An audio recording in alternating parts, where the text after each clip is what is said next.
Evet, o herkesin gelmek istediği ve görmek istediği köşkteyiz. Abdülmecit Efendi Köşkü'ndeyim. Bugün burada Folyo adında bir sergi var. Normalde burası her zaman açık değil. Her zaman gelip dolaşabileceğiniz bir yer değil. Şimdi sergiyi dolaşacağız. Sonrasında da Üsküdar'a gidip güzel bir yemek yemek istiyorum. Yemekte güzel, beğendim. Çok güzeldi. Bundan sonra ondan yiyeceğim. İddialıyım yani. Sonuna kadar izlerseniz ne yediğimi de göstereceğim size. Sonrasında da bakalım neler olacak. O zaman hadi girelim.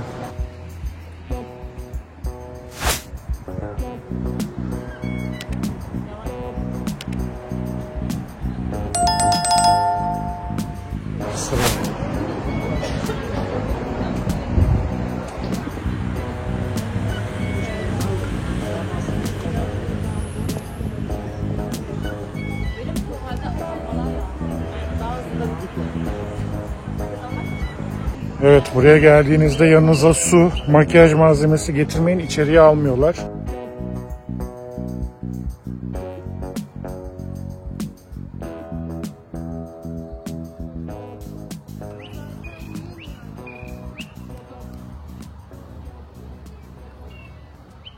Evet, kontrolden geçtikten sonra bahçenin arkasından dolaşıyorsunuz ve karşınıza böyle bir timsah görseli çıkıyor. Bu kuş seslerinde acaba ağaçlardan mı geliyor diye ağacın altına kadar gidip baktım ama hoparlör koymuşlar. Kuş sesleri aslında, orada kuşlar yok ama çok gerçekçi gelmişti.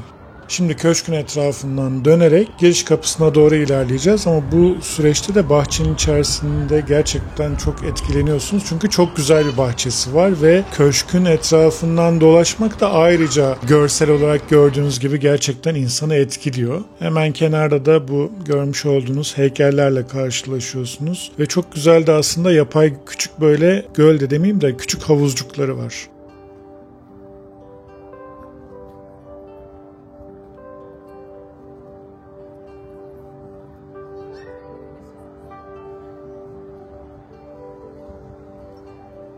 Ve Instagram'da gördüğümüz bu görselle karşılaşıyorsunuz ilk olarak. Tabii bunu gördüğünüzde de içeride ne var diye de ayrıyetten merak ediyorsunuz ama ilk günlerde gittiğim için, yani serginin açıldığı ikinci gündü sanırım. O yüzden de böyle bir kuyrukla karşılaştım. Ama 2026'ya kadar çıkmış, en azından sonraki zamanlarda biraz daha sakin olur diye düşünüyorum. Çünkü tekrar gelmeyi planlıyorum buraya.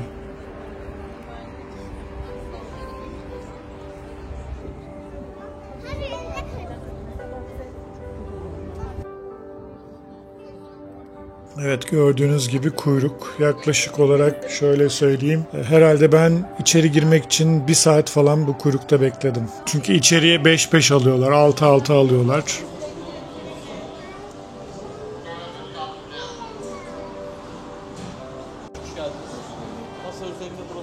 Bu kadar beklemenin sonucunda içeriye giriyoruz. Kapıda hemen gördüğünüz gibi broşürler var. Broşürleri alıyorsunuz. Instagram'da çokça karşımıza çıkan bu büstler karşılıyor biz ve girişte de tavana yerleştirilmiş çiçek motifleri gerçekten etkileyici bir girişle karşılaşıyorsunuz. Burada da şöyle bir şey var. Alt katta dolaştıktan sonra üst kata çıkmak istiyorsunuz ama üst kata çıkmak için de bir kuyruğa girmeniz gerekiyor. Bu da ayrıca bir enteresan oldu benim için. Hiç beklemiyordum böyle bir durumu.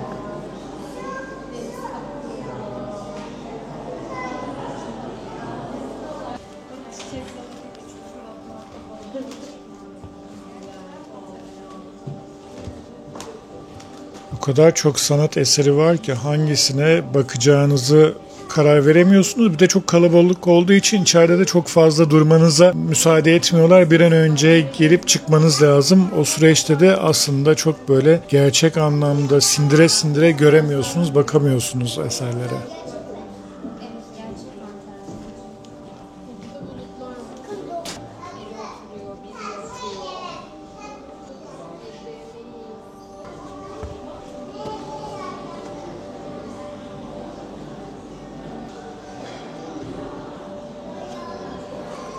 Burada da yosun tabakası.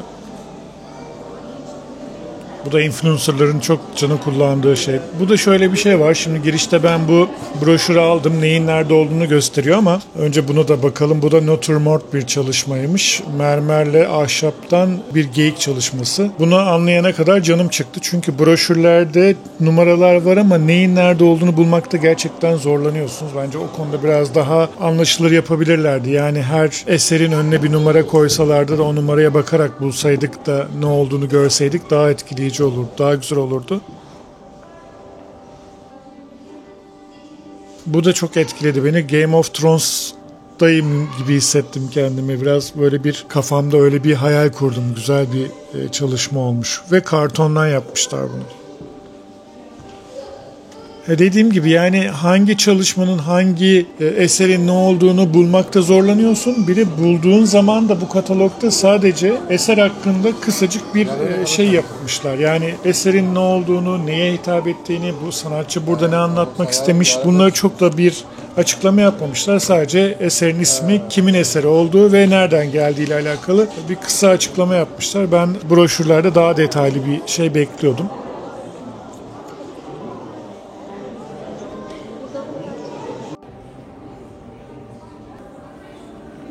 Avizenin güzelliğine bakar mısın?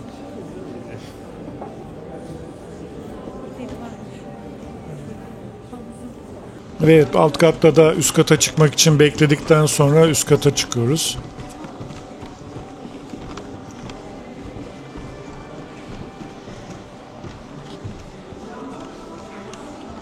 Bu da çok etkileyiciydi. Girişte camdan dışarıda gözüken kısmın içerideki hali.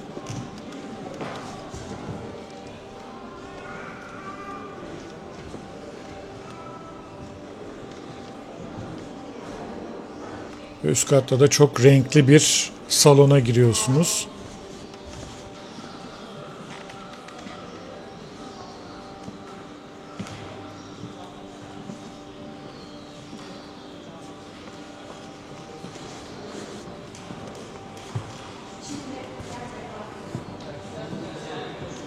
Evet, eserler çok güzeldi ki bu da enteresan bir eser. Ama köşkün içindeki çinilere de bayıldım açıkça söylemek gerekirse. Köşkün eski hali nasılmış onu da merak etmiyor değilim.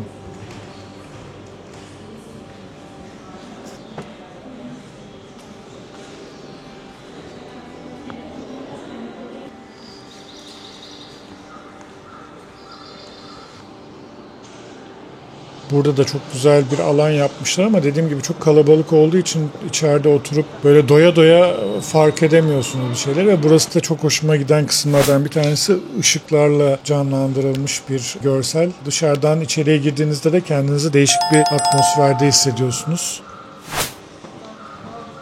Sanırım sırf bunun için bile tekrar gidebilirim. Yani ilerleyen günlerde daha sakin olduğu bir zamanda böyle sindire sindire bu sergiyi gezmek isterim.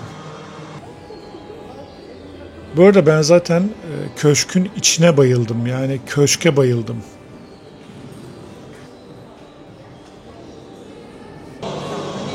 İngiliz ve zaten aksan duydum. Dedim bana Bu da sosyal medyada çokça paylaşılan eserlerden bir tanesi.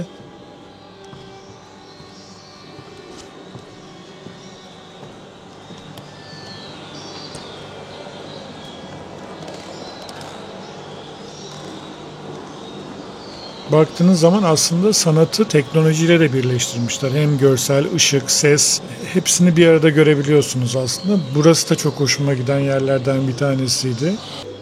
Özellikle böyle rüzgar efekti vererek fotoğraf karelerinin hareketli hale gelmesi, içeriye girdiğinizde kendinizi değişik bir ortamda hissediyorsunuz.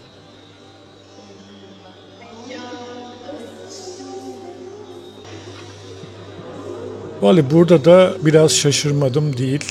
Hatta ne anlatmak istediklerini sanat eserinde bulmaya çalıştım ama bir türlü bulamadım. O yüzden tekrar gidip dediğim gibi böyle katalogla birlikte, broşürle birlikte daha detaylı bir şekilde gezmek istiyorum.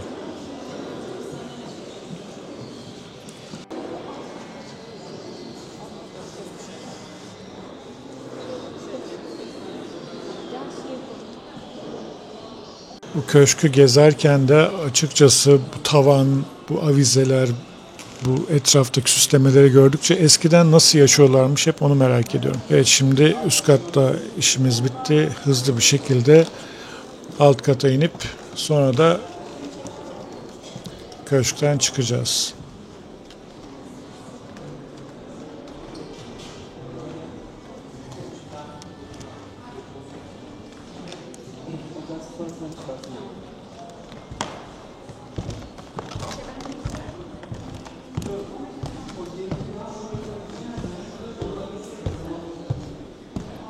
Burada da cam işlemeciliğiyle yapılmış çiçek desenlerini görüyorsunuz. Evet, gördüğünüz gibi yine üst kata çıkmak isteyen insanlar kuyruğa girmişler ve bekliyorlar. Son bir şu köşedeki oda kalmıştı. Oraya girmemiştim. Şimdi oraya gireceğim.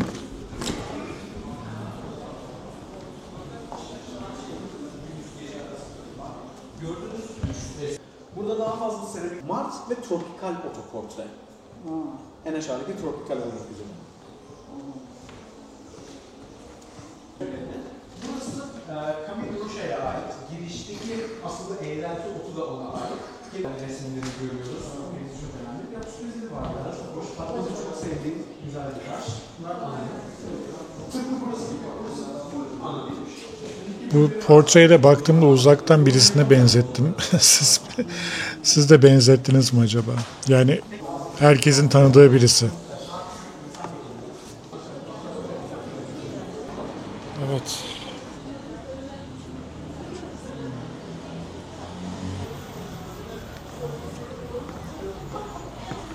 Evet arkadaşlar, bir köşk gezimiz de burada sona erdi. Şimdi Üsküdar'a gitme zamanı, gerçekten çok kalabalıktı. İyi bitti diyorum. Hadi bakalım şimdi bir şeyler atıştıralım.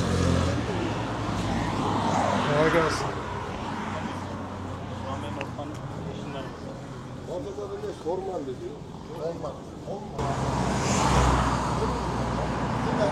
Bu arada buraya gelmek kolay oldu. Marmaray'dan da 14M'ye bindim. Hemen önünde iniyorsunuz zaten. Ama buradan Üsküdar'a gideyim dersen o biraz problem anladığım kadarıyla. Şimdi Bağlarbaşı'na doğru yürümem gerekiyor. Bir 10-15 dakika kadar yürüyecekmişim galiba.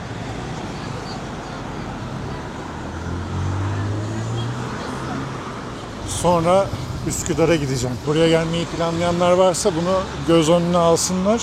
Buraya gelmek kolay ama buradan dönmek biraz meşakkatli olabilir. Daha önce burada börek yemiştim. Güzel börekleri var. Evet, geldik Üsküdar'a. Şimdi gastronomi sokağına doğru ilerliyorum ve çok acıktım gerçekten. Burada da balıkçı var. Buranın meşhur balıkçısı zaten. Ufak bir altın alma işi oldu. Üsküdar'a gelmişken uğrayayım dedim. Altıncıların olduğu yere baktım, Çayeli kuyumcu. Ben de Çayeli'li olduğum için tabii ki ne yaptım, gittim oradan aldım. Üsküdar'a işiniz düşerse benden selam söyleyin, uğrayın, altın işlerinizi halledin. Hemşirecilik yaptıktan sonra gastronomi sokağına az kaldı.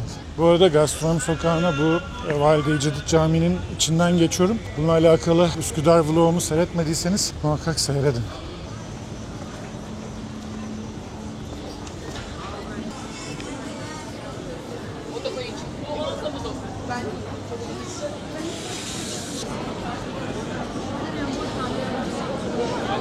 Burada da o kadar çok yer var ki. Buldum.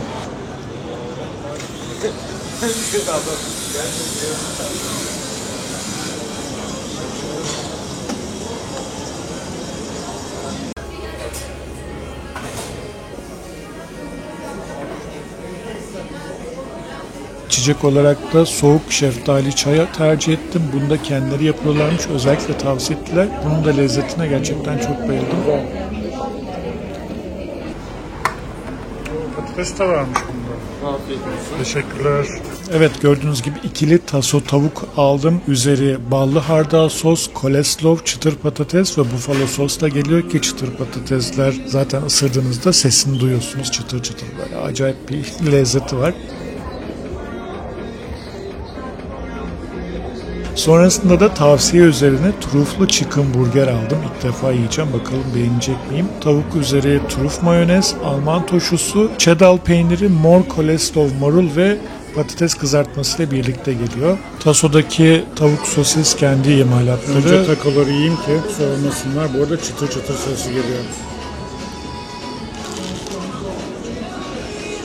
Hamburgeri ilk ısırdığınızda, ki ben normalde kırmızı lahana ve turşu hiç sevmem ama içerisindeki soslarla birlikte birleştiğinde bütün lezzeti karışık bir şekilde alıyorsunuz ve çok da ortaya farklı bir şey çıkmış. İlk defa denememe rağmen gerçekten çok hoşuma gitti. Keyifledim. Yanındaki patatesler de zaten anne usulü gibi. İkisi de birleşince gerçekten yemeğe doyamıyorsunuz, öyle söyleyeyim. Teşekkürler Terç. Güzel, beğendim, çok güzeldi. Bundan sonra ondan yiyeceğim. Kolay gelsin. Evet arkadaşlar, müthiş bir lezzetten sonra şimdi gitme zamanı. Evet, hamburgeri yedik. Gerçekten çok lezzetliydi. Ben eldiven kullanmıyorum çünkü eldiven bana biraz ters. Orada herkes eldiven kullanıyor. Eldivenle böyle sanki yapay bir şey yiyormuş gibi hissediyor insan kendini. O yüzden ben kesinlikle burger yerken eldiven kullanmıyorum. Hiç de hoşlanmam. Böyle daha keyifli. Yine bir videomun sonuna geldik. Buraya kadar izlediyseniz zaten büyük ihtimalle takip eder, beğenir ve paylaşırsınız diye düşünüyorum. O zaman yeni videolarda görüşmek üzere. Hadi kendinize iyi bakın. Bay bay.